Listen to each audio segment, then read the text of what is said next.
eto na ang pinakamadali para ma-resolve na ang monetization problem ninyo. Isa ka bang content creator pero namumblema ka sa monetization? Sige, panoorin mo to. Alright, so sa mga content creator dyan sa Facebook, so alam naman natin na medyo mahirap nga talaga magpa-monetize. Sobrang hirap magpa-monetize sa Facebook, lalo't may mga, alam mo, may mga kailangan kang ma-meet bago ka ma-monetize. At sa mga monetize na, ito muna ang ikukwento ko sa video na to. Sa mga monetize na pero namumblema dahil may problema sa may monetization, medyo magulo. Sorry. So, papakita ko na lang. So, ayan. Kung dati monetize ka na, nag-earn ka na ng money sa Facebook, sa Reels, Post, My Day, at sa lahat ng post mo, kumbaga, monetized ka, nag-earn ka ng money. Though, hindi naman ka lakihin mag-post out sa Facebook, pero at least, di ba, nakakatulong pa rin yung pakonti-konting earn ng money natin dyan sa mga pagpo-post at mga effort natin na ginagawa. So, para hindi sayang ang effort natin mag-upload, mag-edit at kung ano pa man ay na-upload natin dyan kay Facebook dahil may problema tayo sa monetization. Okay. So, last year kasi, sa Facebook ko, may nag-appear.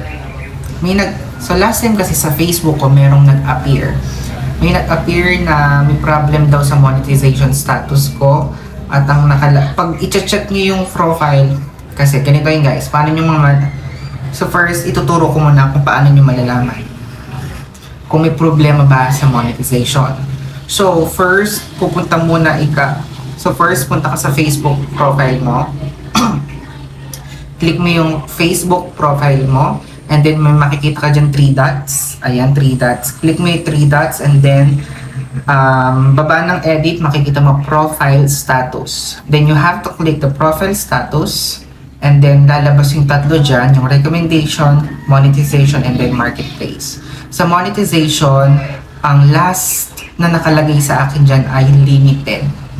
Kung wala kang problema sa monetization, ang dapat na nakalagay dyan ay active. So, kapag meron kasing nakalagay dyan na limited, ibig sabihin, meron kang nalabag sa policies or rules sa pag-upload or ni Meta, sa madaling salita. Okay, so last year, so ikukwento ko sa inyo paano ko siya na-resolve agad.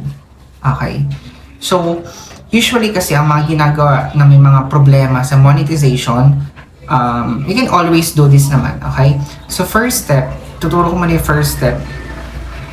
So first resolution na po pwede nyo gawin ay punta kayo sa Facebook, i-click nyo yung profile nyo, pero hindi kayo pupunta sa mismong profile, click nyo lang yan, then hanapin yung help and support.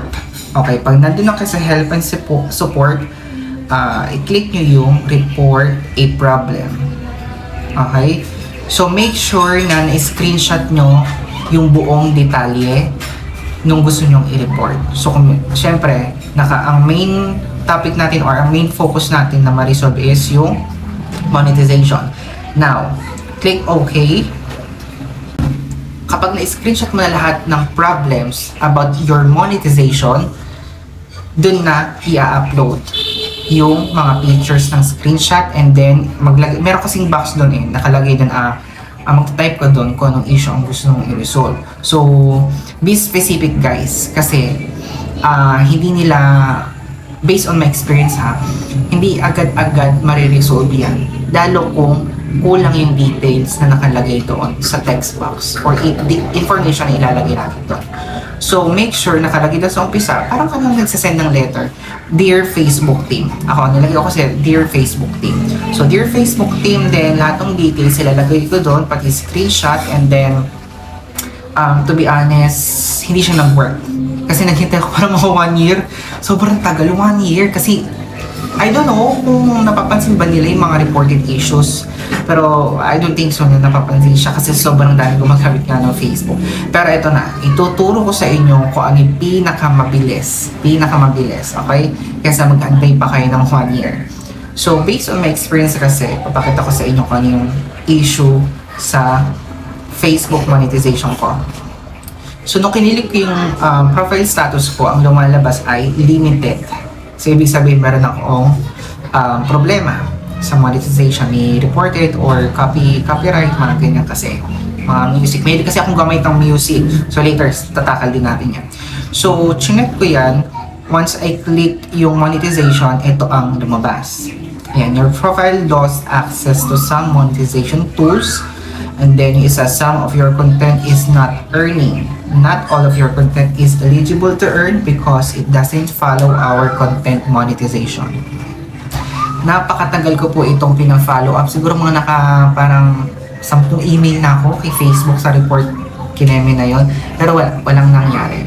So, ang una kong ginawa, kahit masakit sa kalooban ko, dinilit ko lahat nung uploaded reels ko and videos na may music galing CapCut and then TikTok. Dinilit ko siya kahit sobrang dami ng views. Daming comments, daming engagement. So, pigit mata ko siyang dinilit, yes po. And then yung iba doon, gumamit din ako ng ads, syempre. And yun, kailangan sacrifice, kailangan natin kasi ma-clear yung issue sa monetization. So, I had to delete all of the content na merong, alam mo yun, may mga music galing CapCut, galing TikTok kasi hindi yan papayagan ni Meta. So, ang allow lang po, tandaan nyo, ang allow lang po ni Meta kapag gagamit ang music ay yung music mismo sa Facebook. So, yun na lang yung gamitin natin. So, kung meron kang multiple accounts, multiple social media accounts like TikTok, Instagram, and then whatsoever, at gusto mong i-upload lahat ng created videos mo, I personally advise na kung sang up ka na lang nag-upload, dun ka na lang kumuha ng music. Mas safe pa. Okay?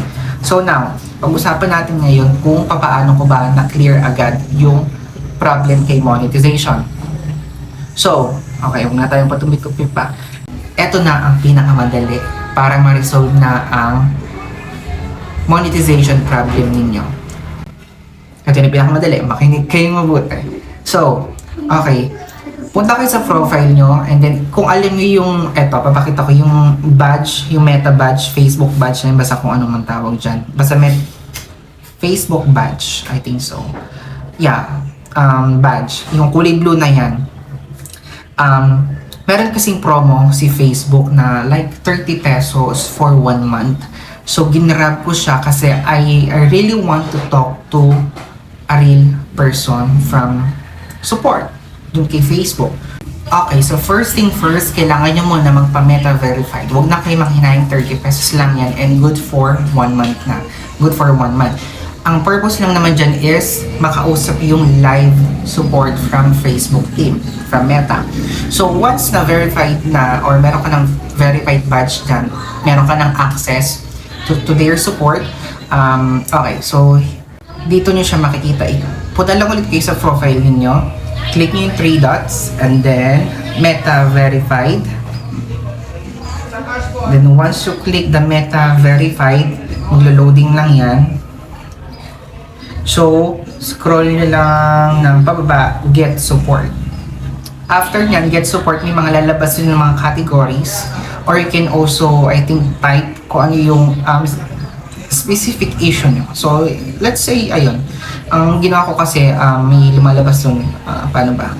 So, ayan, try natin. So, may nakalagay dun ay connect with agent. So, may lalabas dun, get help your profile, etc. etc. May mga category about ng issue na gusto mong i-reach out o sabihin dun sa Facebook representative. So, ayun nga, inano ko na yung about sa monetization.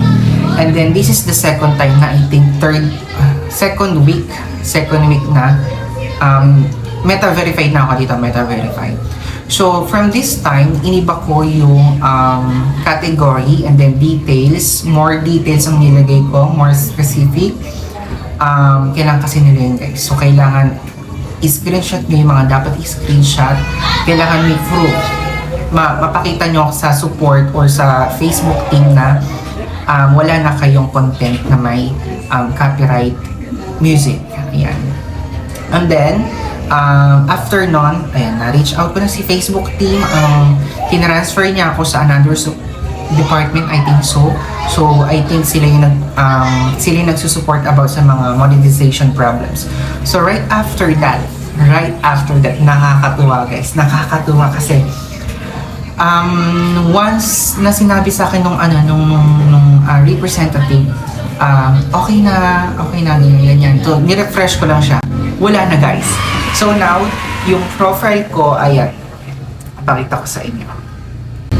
Kung dati meron siyang nakalagay na problem or issue sa monetization or limited to earn money, ngayon, iti-check na natin profile status ko, ayan. And it is now active. Yay! Active na siya ngayon. So, one thing advice lang guys. Eto na. Do not do the same mistake.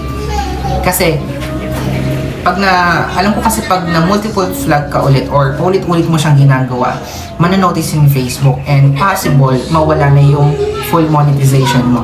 Okay?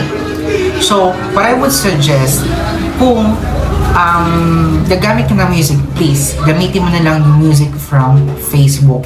Kung may multiple accounts ka, gamitin mo yung music na dun mismo sa may application. Okay? And then kung okay lang naman sa mga edited videos from CapCut or any app, wag lang yung music talaga kasi may sila dyan, copyright ka, okay? So, sana nakatulong po ako sa mga content creator and especially sa mga small content creators dyan na nagkakaroon ng problema sa, sa monetization, nahirap mag-resolve, ayun. So, ayan, sinabi ko na po kasi gusto ko din po makatulong. So kung nakatulong sa itong video na to, please subscribe para updated ka lagi sa mga i-upload kong videos at kung pwedeng makatulong sa'yo. Yun lang, thank you.